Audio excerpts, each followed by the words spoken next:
Have you ever heard the shortest story that was ever written in the history of the world?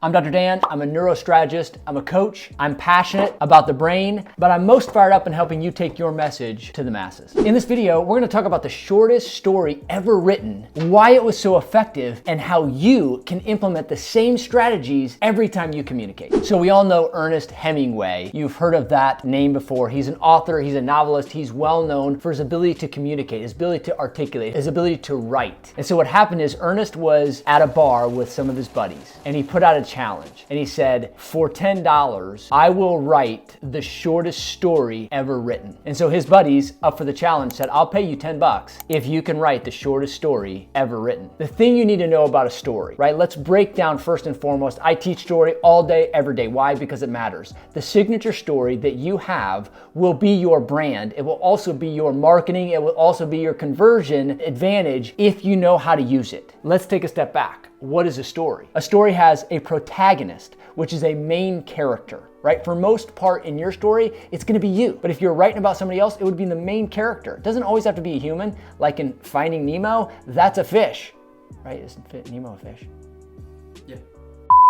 So number one, it has a main character we call a protagonist. The second thing every great story has is a problem. Without a problem, there's no story. Without conflict, you don't have a reason for people to pay attention. I call that the test part of the formula that I teach to all my clients, is that there's a protagonist, main character, there's a problem, and then there's a principle. A story is not worth telling if it doesn't have a principle, if it doesn't hit somebody and cause them to believe and behave differently, or to be entertained. But if you even watch movies, the reason why movies are so effective is because it takes a story structure and it allows you to be engaged, it allows you to be curious, and it allows you to be emotionally moved so that you're willing to do something or believe something or behave differently. That's what we want. A good story drives action. Something important to know about me, I am a neuro guy.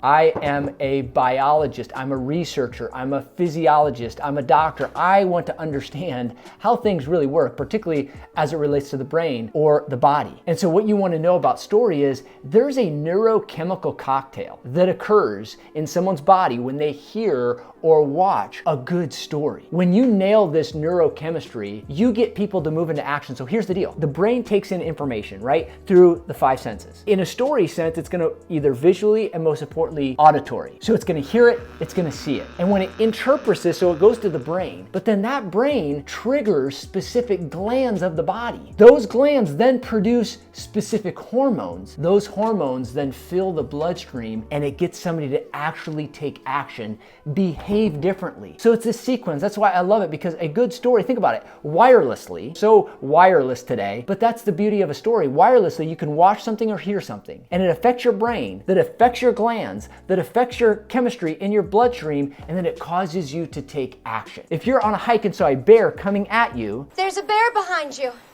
You take that information in through your eyes. It triggers your glands to release hormones that cause so many reactions in your body. It causes you to go through that fight or flight stress response. That's an example. Then it gets you stronger. It puts blood into the extremities so you can fight, so you can be faster. It actually takes your clotting factors, which is parts of the blood, and has your body more prepared to heal from a cut or a wound. Did you know that? And so that helps the body, in case you were to get wounded, to heal faster. Survival mechanisms at their best. This is the beauty of your body. And it starts with the brain, it goes to the glands, it goes to the hormones, and a story actually does just that.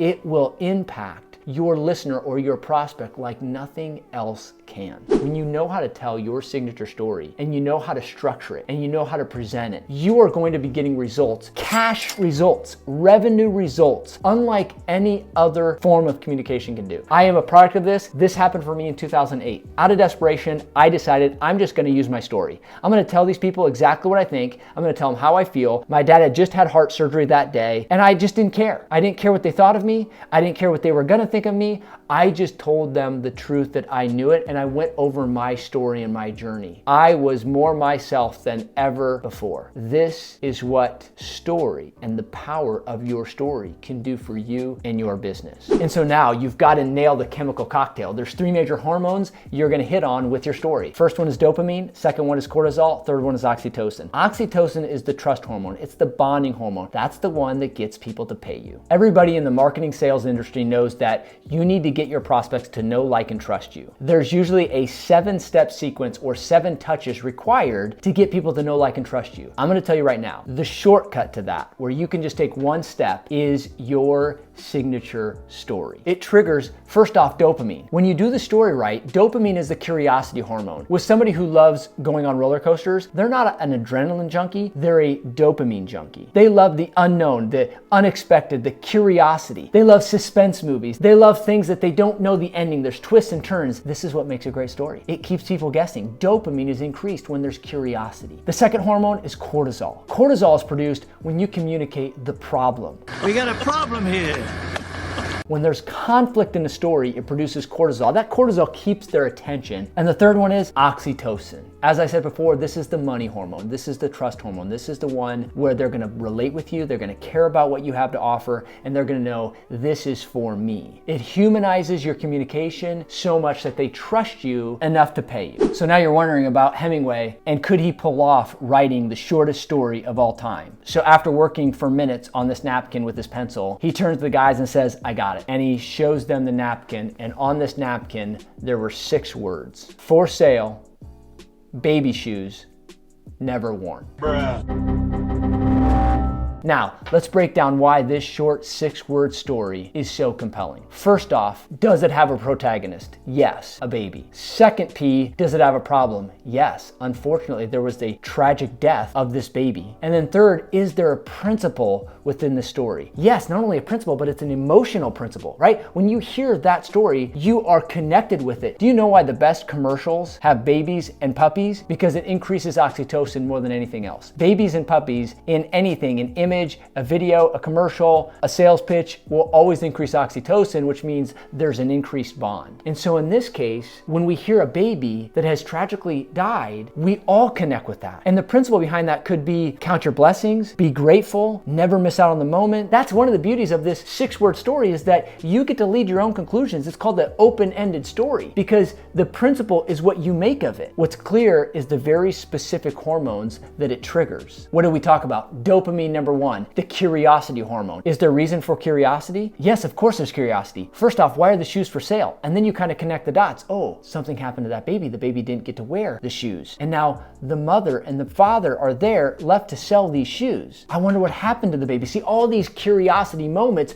Does your story have these, right? And I'm not saying tragedy, I'm saying curiosity, triggering dopamine. The second one, cortisol, goes without saying. Clearly there's plenty of cortisol. The problem is that this baby passed away. The problem is it left these parents heartbroken for the rest of their lives. And then lastly, oxytocin. Everybody hearing and internalizing that story has an increase in oxytocin because we empathize with the parents. Parents who've lost children have a special bond because they know exactly how that feels. So oxytocin is highly increased in such a short story. And Ernest Hemingway earned $10 from each of his buddies for writing the shortest story ever written. The big takeaway I want you to remember is that your story doesn't have to be long and drawn out, but if it goes by a sequence, if you have a structure, if you go through this 3 Ps, it has a principle, it has a problem, and it always has a main character, and then you're triggering these 3 hormones that move people into action: dopamine, cortisol, and oxytocin. You cannot go wrong when you can get your prospects to hear your story that drives the hormones and the emotion and the action, which will position you as the only one that can solve their problems. If you need help with your story, you can check out the link below. You can go get a copy of my book. We are here to help you every step of the way. Listen, your story is your next level of success. You want to scale your business, you need a story. It may not be 6 words, but it'll be worthy of telling, and it'll create a movement you never thought possible. I'm Dr. Dan, and I'm out.